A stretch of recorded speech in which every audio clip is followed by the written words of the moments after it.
Assalamualaikum warahmatullahi wabarakatuh.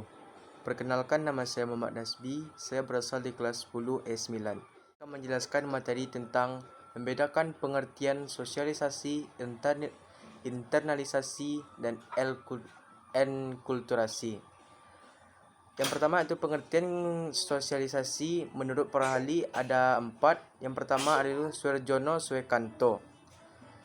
Menurut Suarjono Suekanto, sosialisasi sebagai proses sosial di mana individu yang mendapatkan pembentukan sikap untuk berperilaku sesuai perilaku orang-orang di sekitarnya. Yang kedua adalah Peter L. Berger. Menurutnya, sosialisasi sebagai proses individu menjadi anggota masyarakat yang partisipatif. Yang ketiga itu Horton dan Hunt. Menurutnya, sosialisasi adalah proses seseorang menghayati norma-norma kelompok di mana ia hidup sehingga timbul kepribadian yang unik. Yang keempat itu Edward Silis.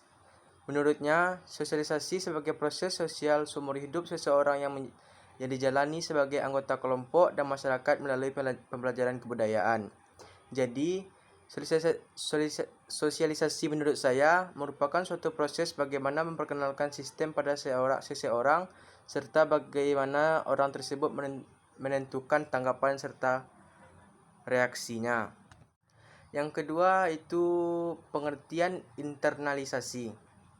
Pengertian internalisasi adalah sebuah proses atau cara menanamkan nilai-nilai normatif yang menentukan tindakan-tindak laku yang diinginkan bagi suatu sistem yang mendidik menuju terbentuknya kepribadian yang berakhlak mulia. Contoh dari internalisasi itu adalah perilaku seseorang dalam meniru gaya pakaian artis K-pop yang sedang ngetren dilakukan oleh masyarakat Indonesia saat ini. Secara tidak langsung, perilaku tersebut telah menginternalisasi diri seseorang terhadap budaya orang lain. Yang C yaitu pengertian enkulturasi. Menurut istilah, enkulturasi sebagai suatu konsep secara harfiah dapat dipadatkan artinya dengan proses pembudayaan. Enkulturasi mengacu pada sebuah proses dengan mana kultur atau budaya ditransmisikan dari suatu generasi ke generasi berikutnya.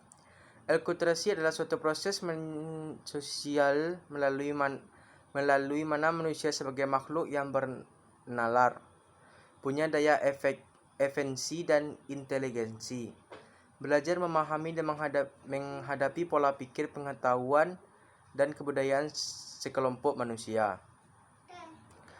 Fungsi sosialisasi ada 3. D. Fungsi sosialisasi. Fungsi sosialisasi ada 3. Yang pertama itu sebagai alat pembentuknya kepribadian individu. Yang kedua sebagai pedoman individu dalam bertindak sesuai harapan masyarakat atau konformitas dan diakui sebagai anggota masyarakat.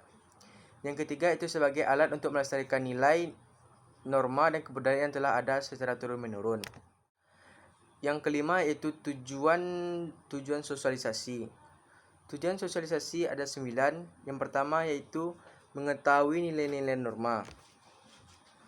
Maksud dari mengetahui nilai-nilai norma adalah mengetahui nilai-nilai dan norma yang berlaku di dalam suatu masyarakat sebagai keterampilan dan pengetahuan yang dibutuhkan untuk melangsungkan kehidupan seseorang kelak di tengah-tengah masyarakat di mana individu tersebut sebagai anggota masyarakat.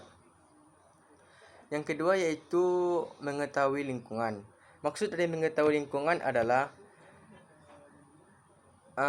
tempat individu bertempat tinggal, termasuk juga di lingkungan sosial yang baru agar terbiasa dengan nilai-nilai norma sosial yang ada pada masyarakat. Selanjutnya yaitu membantu pengendalian fungsi-fungsi organik yang dipelajari melalui latihan-latihan mawas diri yang tepat. Selanjutnya menambah kemampuan berkomunikasi secara efektif dan efisien.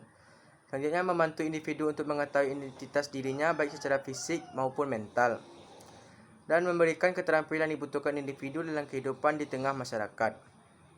Selanjutnya menanamkan nilai dan kepercayaan pokok yang telah ada di masyarakat.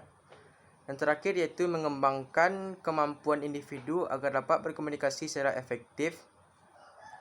Yang keenam yaitu jenis-jenis sosialisasi. Jenis-jenis sosialisasi ada dua. Yang pertama, sosialisasi primer. Sosialisasi primer adalah sosialisasi yang pertama dijalani oleh individu semasa kecil, di mana ia menjadi anggota masyarakat. Dalam tahapan ini, proses sosialisasi yang membentuk kepribadian anak ke dalam dunia umum dan keluarga yang berperan sebagai anggota agen sosialisasi.